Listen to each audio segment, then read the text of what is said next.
Welcome back to my YouTube channel guys. Moral की पिछली class में मैंने आप सभी को टेबल टूल के टेक्स्ट टूल के बारे में पूरा क्लियर करवाया था। ठीक है, अब हम आगे का सीख लेते हैं, जो कि आगे का हमारा टेबल टूल है, टेबल टैब है। ठीक है, तो इसके अंदर देखते हैं हम किस तरीके से ऑप्शंस का यूज़ करेंगे। ये सारा का सारा टेबल से रिलेटेड ही है। जैसे क्रिएट न्यू टेबल, एक नया टेबल क्रिएट करना, आपको क्लिक करके हम इस पर कितने रो और कितने कॉलम चाहिए। ठीक है, रो और कॉलम आप सबको क्लियर होगा। तो कितने रो और कितने कॉलम चाहिए यहाँ पे आप डिफाइन कर दो। जैसे मेरे को 6 रो चाहिए और 5 कॉलम चाहिए, और उन सेलों की हाइट और विड्थ कितनी चाहिए वो यहाँ पे आप डिफाइन कर सकते हो। यहाँ से मैं ओके करता हूँ तो 6 कॉलम और 5 रो की हमारी टेबल बन के आ गई। यहाँ से हम साइज़ को छोटा बड़ा भी कर सकते हैं।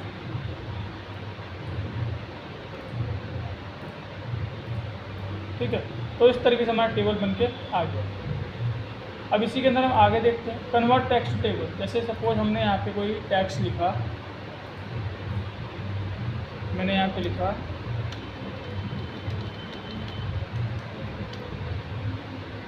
अब इस टेक्स्ट को मैं टेबल में कन्वर्ट करना चाहता हूँ। ठीक है, तो कन्वर्ट टेक्स्ट टेबल पे क्लिक करवा और यहाँ से हम ओके कर देते हैं। तो देखो टेबल में कन्वर्ट हो चुका है, दिख नहीं रहा तो थोड़ा सा हम टेबल का साइज़ को बड़ा करते हैं। ये देखो इस तरीके से ये टेबल के अंदर कन्वर्ट हो जाएगा हमारा टेक्स्ट। ठीक है, इसी के अंदर नेक्स्ट ऑप्शन देखते हैं कन्वर्ट टेबल टू टेक्स्ट। अब जैसे हमने यहाँ पे कोई टेक्स्ट लिख दिया, ठीक है गाइस, इनका साइज़ थोड़ा सा ना ज़्यादा कम है साइज़ इसका, तो इस वजह से एक ही टेक्स्ट लिख लेते हैं। अब मैं इसको करता हूँ convert table to text, click करते हैं हम और इसको ओके कर देते हैं। तो देखो हमारा जो टेबल था वो एक नॉर्मल टेक्स्ट में कन्वर्ट हो चुका है। ठीक है,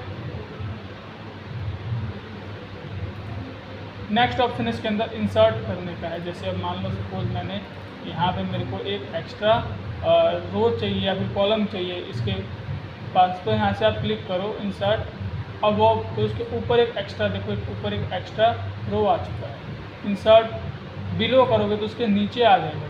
ठीक है, इंसर्ट लेफ़्ट तो लेफ़्ट साइड एक कॉलम आ गया। ठीक उसी तरीके से इंसर्ट राइट करोगे तो राइट आ जाएगा। ठीक है, रो इंसर्ट करना है, कॉलम इंसर्ट करना है, तो यहाँ से आप इंसर्ट कर सकते हैं। उसके बाद यहाँ पे है सेलेक्ट करने के लिए, सेल सेलेक्ट हमारा ऑलरेडी है। पूरी रो को सेलेक्ट करनी है तो वो रो सेलेक्ट हो चुका है। ठीक है, इस वाले पूरे कॉलम को सेलेक्ट करना है तो सेलेक्ट कॉलम कर सकते हैं। पूरा टेबल करना हो तो सेलेक्ट टेबल कर सकते हैं। आई होप इतना समझ में आया होगा। नेक्स्ट ऑप्शन देखते हैं हम इसके अंदर डिलीट करने के लिए। जैसे मैंने इस वाले सेल को सेलेक्ट किया हुआ है, इस पूरे कॉलम को, और इस पूरे कॉलम को मैं डिलीट करना चाहता हूँ। डिलीट कॉलम, जो कॉलम डिलीट हो गया, इन 3 रो को मैं सेलेक्ट करता हूँ और इन तीनों रो को मैं डिलीट करना चाहता हूँ। यहाँ पे आते हैं हम डिलीट रो, देखो रो डिलीट हो चुका है। ठीक उसी तरीके से अगर आप टेबल को डिलीट करना चाहते हो तो पूरी टेबल को यहाँ से डिलीट कर सकते हो। ठीक है, उसके बाद है इसके अंदर डिस्ट्रीब्यूट कॉल्स। जैसे अब देखो सपोज हमारा टेबल का जो साइज़ है, मैं इसका थोड़ा सा कम ज़्यादा कर देता हूँ।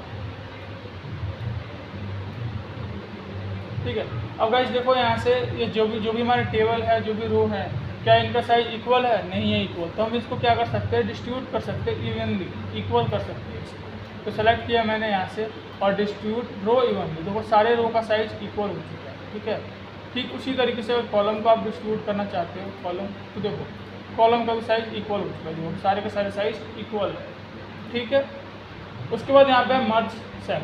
मर्ज का मतलब होता है कई सेलों को एक करना, मर्ज करना एक। तो मैंने 3 सेल को सेलेक्ट किया, इन तीनों को मैं मर्ज करना चाहता हूँ। देखो ये तीनों सेल एक हो चुका है, यानी कि मर्ज हो चुका है एक के। ठीक है, उसके बाद है स्प्लिट इनटू रो। अब जैसे ये है हमारा टेबल, ये सेल है, इस एक सेल को मैंने सेलेक्ट किया और स्प्लिट करना चाहता हूँ, मतलब कितने भागों में बांटना है इसको। मैं 3 रो में स्प्लिट कर रहा हूँ इसको। तो देखो 3 रो बन चुके हैं इसके। ठीक है, दिख रहा हो आपको 1, 2 और 3।